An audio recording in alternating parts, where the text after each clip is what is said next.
Uma vida com propósitos, de Rick Warren. Dia 3. O que dirige sua vida? Percebi que o que faz os homens correrem atrás do sucesso é a inveja.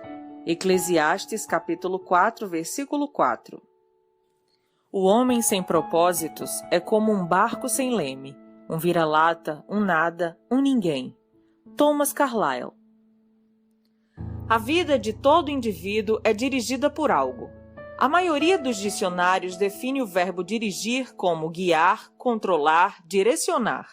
Se você está dirigindo um carro, batendo um prego ou chutando uma bola, estará naquele momento guiando, controlando e direcionando. Que força motriz dirige sua vida?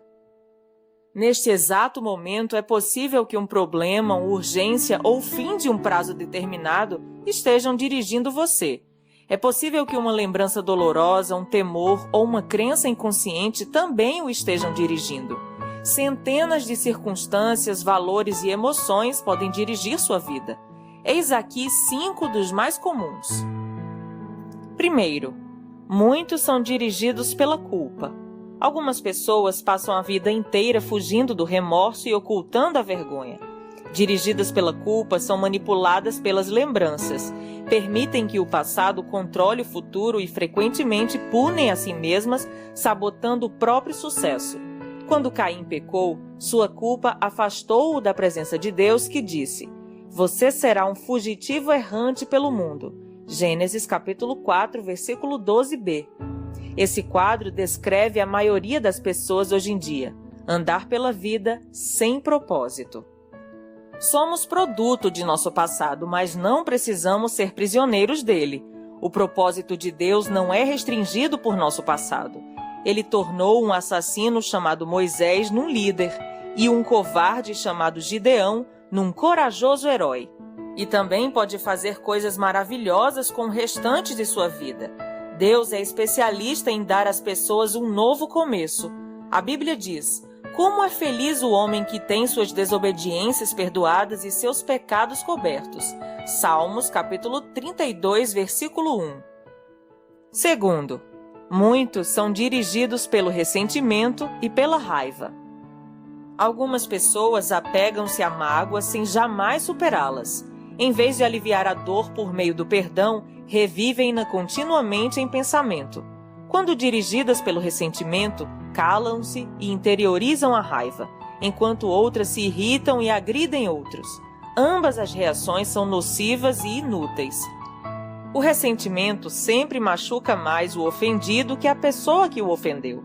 Enquanto o ofensor provavelmente já esqueceu o insulto e seguiu em frente, você continua angustiado em sua dor, perpetuando o que aconteceu. Ouça, aqueles que o magoaram no passado não poderão continuar a feri-lo, a menos que você se agarre à dor por meio do ressentimento. O que passou, passou. Nada pode mudar o passado. Você apenas se machuca com a amargura. Para o seu próprio bem, aprenda com o passado e o mande para bem longe. A Bíblia diz: "Ficar desgostoso e amargurado é loucura, é falta de juízo que leva à morte." Jó, capítulo 5, versículo 2. Terceiro, muitos são dirigidos pelo medo. Seus temores provavelmente resultam de experiências traumáticas e de expectativas fantasiosas, do crescimento num lar extremamente severo ou mesmo de predisposição genética.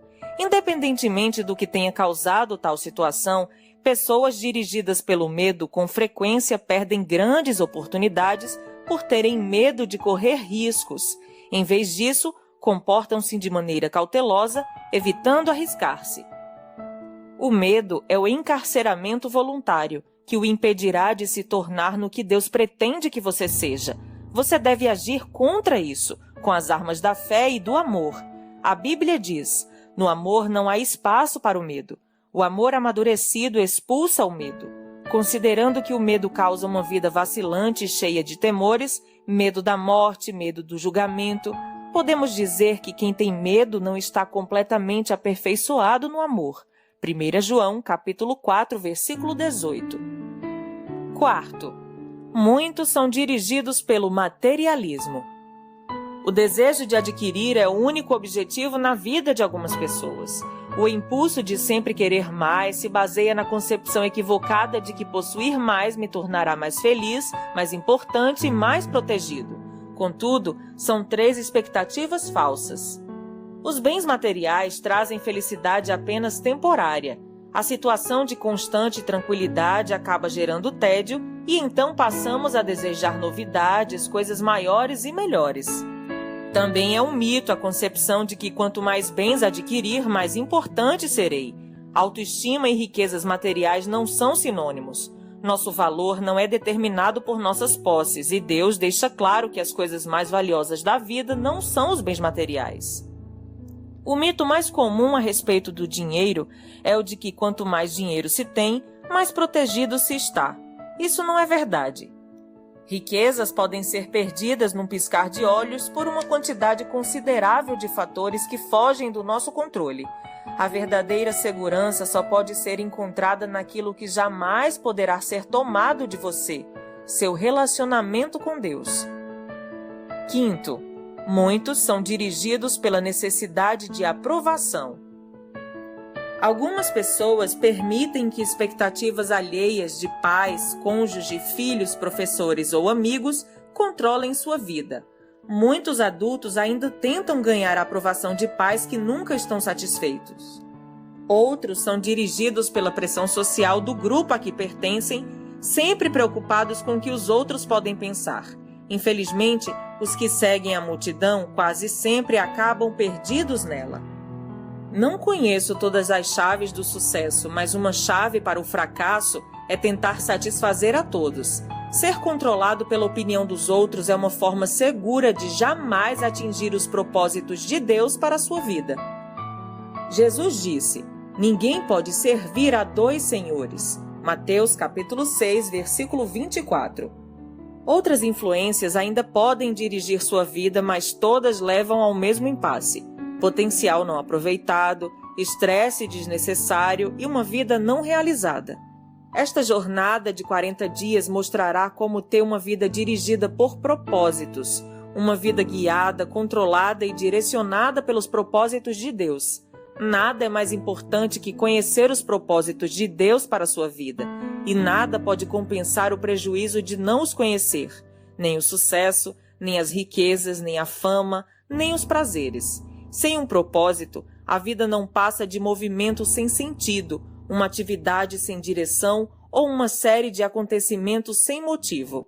Sem um propósito, a vida é banal, mesquinha e inútil. As vantagens de uma vida dirigida por propósitos. Há 5 grandes vantagens em se viver uma vida com propósitos. Primeira, conhecer o propósito de sua vida faz com que ela tenha sentido. Fomos feitos para alcançar algum significado na vida. Por isso, tantas pessoas recorrem a métodos questionáveis, como a astrologia e a psicologia, para descobri-lo. Quando a vida faz sentido, você pode suportar quase tudo. Do contrário, ela se tornará insuportável.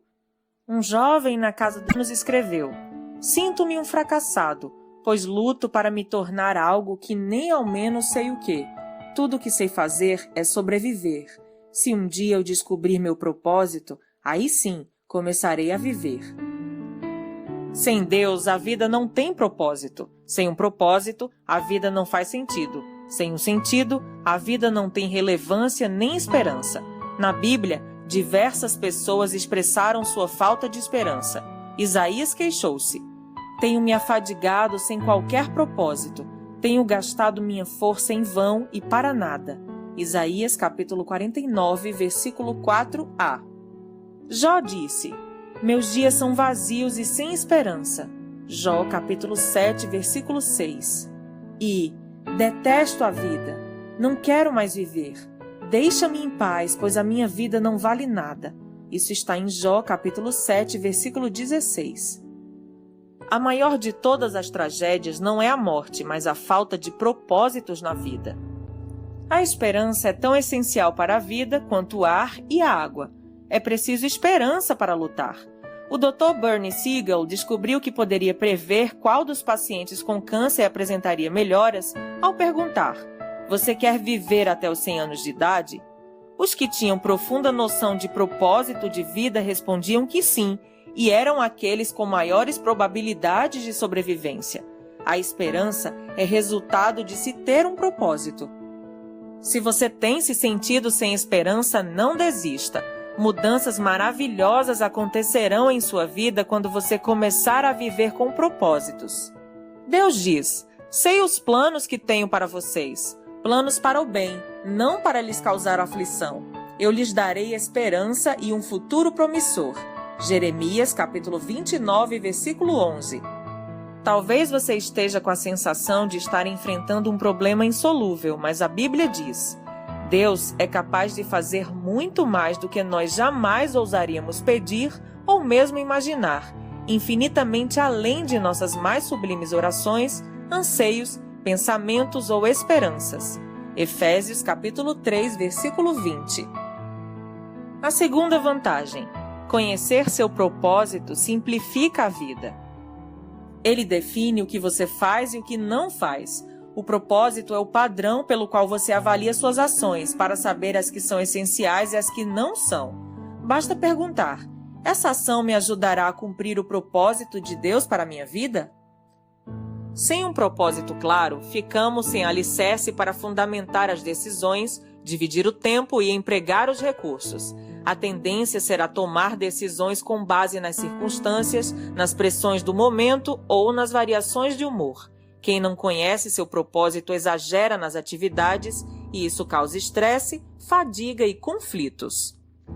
É impossível fazer tudo o que as pessoas querem que você faça. Seu tempo é suficiente apenas para fazer a vontade de Deus. Se não consegue realizá-la por completo, significa que está tentando fazer mais do que Deus pretendia que fizesse, ou possivelmente está assistindo muito a programas de televisão. Uma vida dirigida por propósito conduz-no a um estilo de vida mais simples e uma agenda mais saudável. A Bíblia diz: a vida presunçosa e cheia de pompa é uma vida vazia, mas a vida simples e sincera é uma vida plena. Provérbios 13, 7. Isso também leva à paz de espírito. Tu, ó Senhor, dás paz e prosperidade às pessoas que têm uma fé firme, às pessoas que confiam em Ti. Isaías, capítulo 26, versículo 3. Terceira vantagem: conhecer seu propósito ajuda a estabelecer prioridades. Isso faz com que esforços e energia se concentrem no que é importante. Você se torna eficiente ao ser seletivo. Faz parte da natureza humana distrair-se com assuntos de menor importância. Fazemos de nossa vida um jogo. Henry David Thoreau observou que as pessoas vivem num desespero silencioso. Mas hoje, uma melhor descrição seria distração sem objetivos. Muitas pessoas são como giroscópios, rodopiando num ritmo frenético sem jamais chegar a lugar algum.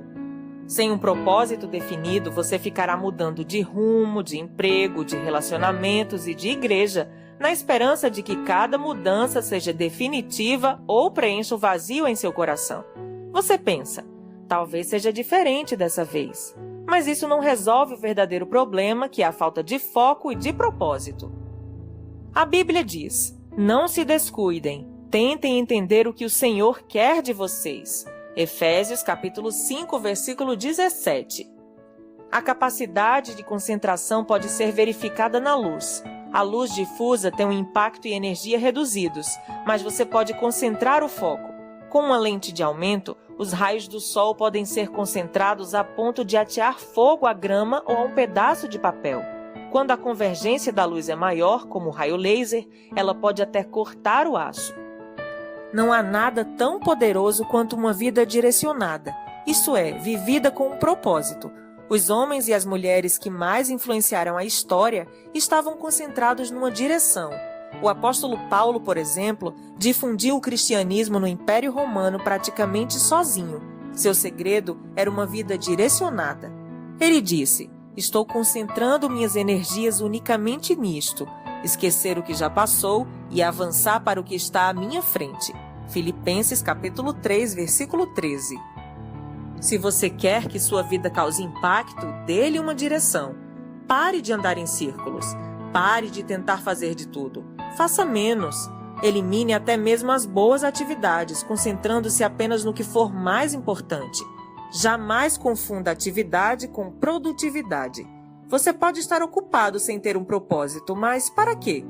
Paulo disse: assim, os interessados em tudo que Deus tem para nós devem se manter focados no alvo. Filipenses capítulo 3, versículo 15. Quinta vantagem: conhecer seu propósito traz motivação. O propósito sempre produz entusiasmo. Nada mais estimulante que um propósito claro. No entanto, a paixão se esvai quando falta propósito. Até mesmo levantar-se da cama se torna um fardo. Normalmente é o trabalho sem sentido que nos esgota, consome nossa força e nos rouba o prazer, não o excesso de trabalho.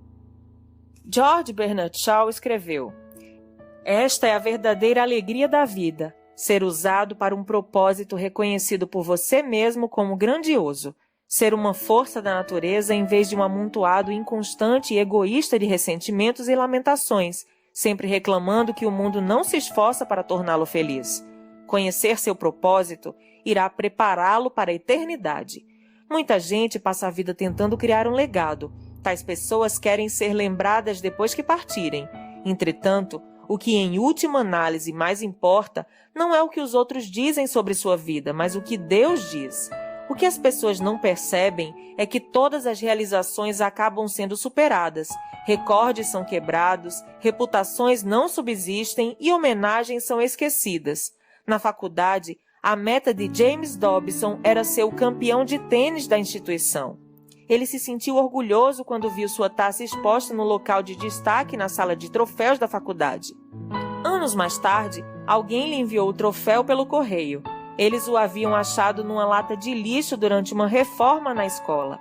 James disse: um dia, todos os seus troféus serão jogados no lixo por alguém. Viver para criar um legado é um objetivo sem perspectiva. Uma utilização mais sábia do tempo é construir um legado eterno. Você não foi posto nesse mundo para ser lembrado. Você foi colocado aqui a fim de se preparar para a eternidade.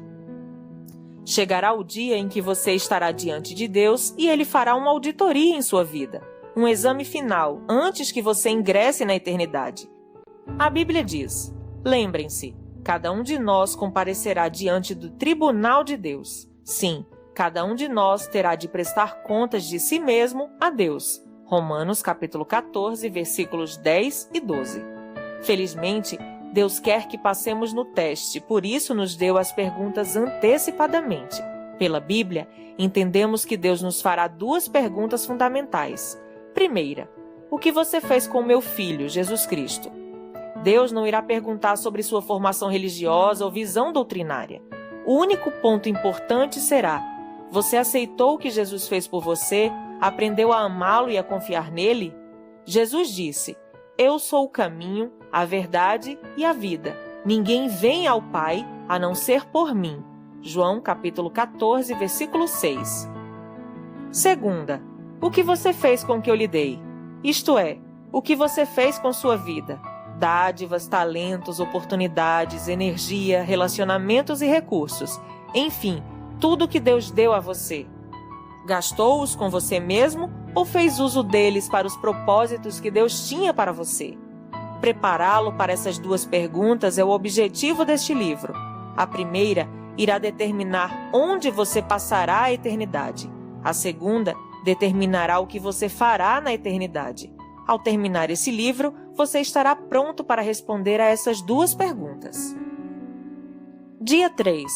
Pensando sobre o meu propósito de vida.